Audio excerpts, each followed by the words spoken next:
Médecins sommés de rembourser des primes, colère pour l'ordre, les doyens et l'ANEM fait plan santé de Bayrou. Voici les 3 infos à retenir cette semaine.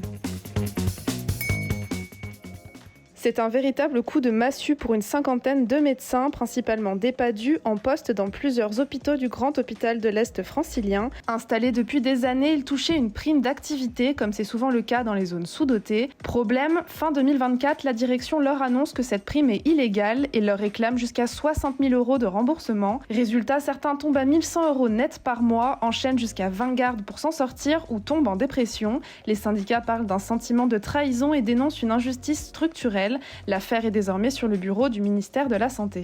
François Bayrou a dévoilé son plan pour faire des économies et la santé va clairement trinquer. Objectif, économiser 5 milliards d'euros dans le secteur d'ici 2026. Le Premier ministre entend durcir les règles, les franchises médicales vont doubler, certains patients en affection longue durée pourraient perdre leur statut et certains traitements. Il veut aussi traquer les abus, arrêt maladie, examens redondants, prescriptions jugées inutiles. Officiellement, il s'agit de responsabiliser, mais du côté des associations de patients, on parle plutôt de punition déguisée. Une proposition de loi débattue au Sénat veut faciliter l'intégration des étudiants français partis faire médecine dans un autre pays de l'Union européenne. L'objectif affiché, renforcer les effectifs médicaux en France, notamment dans les zones sous-dotées. Mais la mesure passe mal. Doyens, étudiants et ordre des médecins s'y opposent fermement. Ils dénoncent une injustice pour ceux qui ont suivi le parcours français, plus long et sélectif, et s'inquiètent d'un potentiel afflux d'étudiants dans les universités déjà sous pression. Les résultats académiques renforcent également l'inquiétude. En 2024, les étudiants formés en Europe ont échoué à 83% aux épreuves nationales de fin de 6e année,